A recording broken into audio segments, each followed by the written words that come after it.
नमस्कार दोस्तों।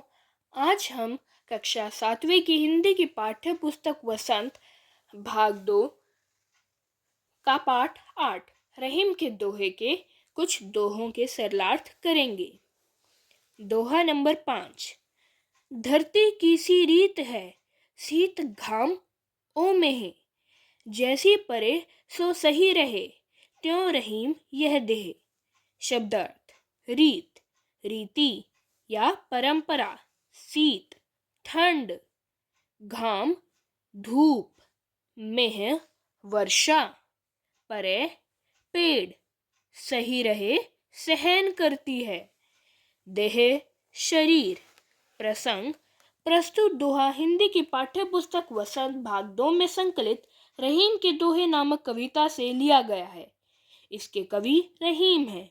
इस दोहे में कवि ने मानव को सहनशील बनाने का उपदेश दिया है। सरलार्थ: कविवर रहीम का कथन है कि इस शरीर का सहन करने की क्षमता धरती के समान है। जिस प्रकार धरती सर्दी, धूप और वर्षा को सहन करती है, यह उसके सहन करने की एक परंपरा है। उसी प्रकार मनुष्य को भी अपने जीवन में आने वाले सुख दुख को वैसे ही परिस्थितियों के अनुसार सहन कर लेना चाहिए। कहने का भाव यह है कि सहनशीलता मानव जीवन का प्रमुख गुण है। विशेष सहनशीलता को मानव जीवन का प्रमुख गुण बताया है। भाषा सरल एवं सहज है। अर्थ ग्रहण संबंधी प्रश्नोत्तर। प्रश्न क, कवि एवं कविता का नाम लिखिए। ख, धरती की रीत या परंपरा कैसी है। ग, इस दोहे में कवि ने क्या शिक्षा दी है। उत्तर: कवि रहीम, कविता रहीम के दोहे। ख, धरती की रीत है कि वह वर्षा, सर्दी व धूप को समान रूप से सहन करती है। ग, इस दोहे में कवि ने शिक्षा दी है कि जीवन में सुख व दुख दोनों को समान रूप से सहन करना चाहिए। अब हम अभ्यास के सभी प्रश्नों के उत्तर देखेंगे। दोहे से प्रश्न 1। पाठ में दिए गए दोहों की कई पंक्ति कथन है और कई कथन को प्रमाणित करने वाला उदाहरण। इन दोनों प्रकार की पंक्तियों को पहचान कर अलग अलग लिखिए। उत्तर क, कथन। पहला, विपत्ति कसौटी जे कसे, तेई सांचे मीत। दूसरा, रहमन मछरी नीर को, तऊ न छांडित छोहो। तीसरा, कही रहीम परकाज हित, संपत्ति संचय सुजान। चौथा, धनी पुरुष निर्धन भय, करें पाछिली बात। पांचवा, जैसी परे सो सही रहे, त्यों रहीम यह देह। ख, प्रमाणित करने वाला उदाहरण। पहला, कही रहीम संपत्ति सगे, बनत बहु बहुरीत। दूसरा, जाल परे जल जात बहे, तजी मीनन को मोह।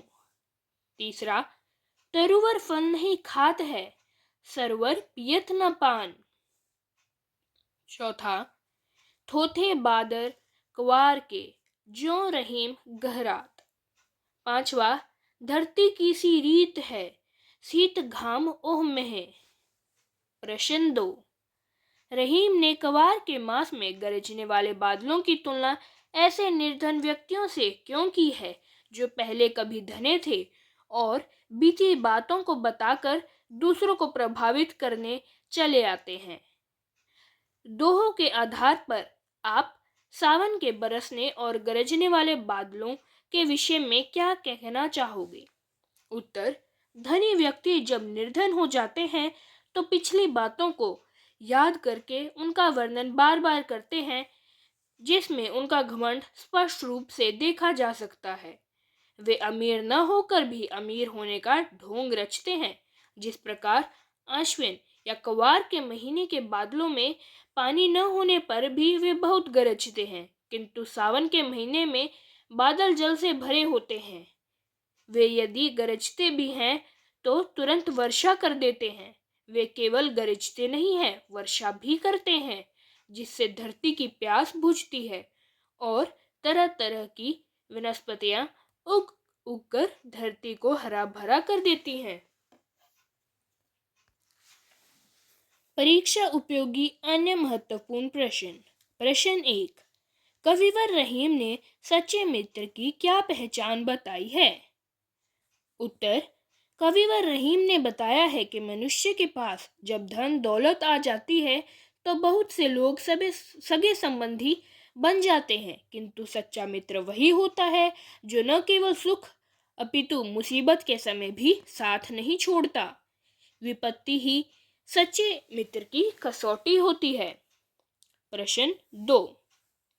मछली के उदाहरण के माध्यम से कविवर रहीम ने क्या संदेश दिया है? उत्तर। मछली के उदाहरण के माध्यम से कविवर रहीम ने सच्चे प्रेम की पहचान बताई है। मछुआरे द्वारा फैलाए गए जाल में मछलियां फंस जाती हैं और जल उनका साथ छोड़ देता है, किंतु मछलियां पानी का मोह नहीं छोड़ती। वे पानी से दूर रहकर अधिक देर तक जीवित नहीं रह सकती एवं वे तड़प तड़प कर अपने प्राण त्याग देती हैं। प्रश्न 3। पेड़ और तालाब से हमें क्या शिक्षा मिलती है? उत्तर। कवि ने पेड़ और तालाब के उदाहरण से हमें बताया है कि जिस प्रकार पेड़ बहुत से फल उत्पन्न करता है किंतु स्वयं न खाकर दूसरों को खाने के लिए देता है, उसी प्रकार तालाब भी अपने जल का प्रयोग स्वयं न करके दूसरों को दे देता है। इनकी भांति हमें भी जीवन में परोपकार की भावना रखनी चाहिए। अपनी कमाई में से कुछ अंश दूसरों के भले के लिए लगा देना चाहिए। इससे हमारे मन को संतोष मिलता है। अब हम अपने पाठ या अध्याय का तीव्र अध्ययन करेंगे। प्रश्न 1। रहीम के दोहों का प्रमुख विषय क्या है? उत्तर। नीति। प्रश्न 2। रहीम के अनुसार कैसे लोग सुख के समय सगे संबंधी बन जाते हैं? उत्तर। स्वार्थी लोग। प्रश्न 3। विपत्ति किसकी कसौटी बताई गई है? उत्तर। मित्रता की। प्रश्न 4।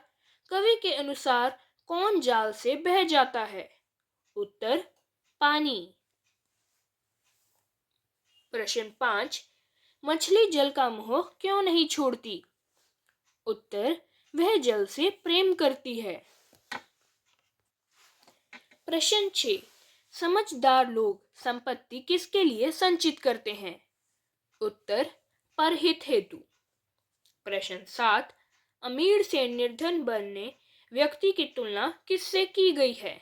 उत्तर। कवार के बादल से। प्रश्न 8।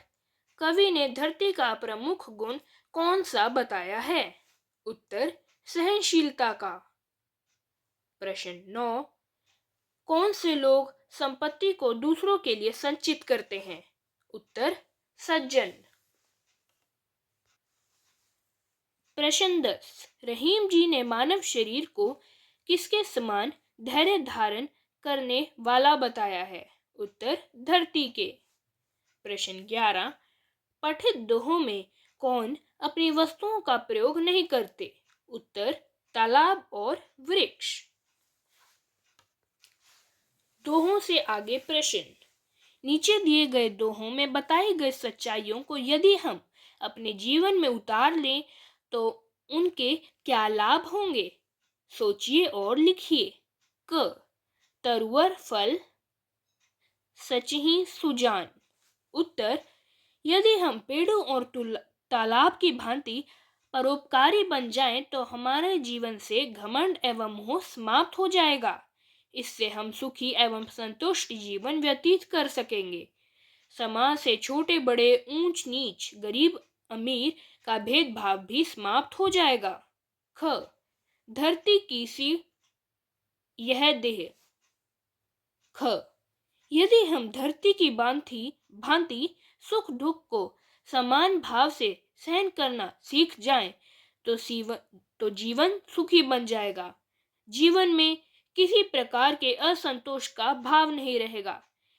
इससे आने वाले दुखों को आसानी से सहन करने की क्षमता आ जाएगी और किसी प्रकार का कोई लोभ भी नहीं रहेगा।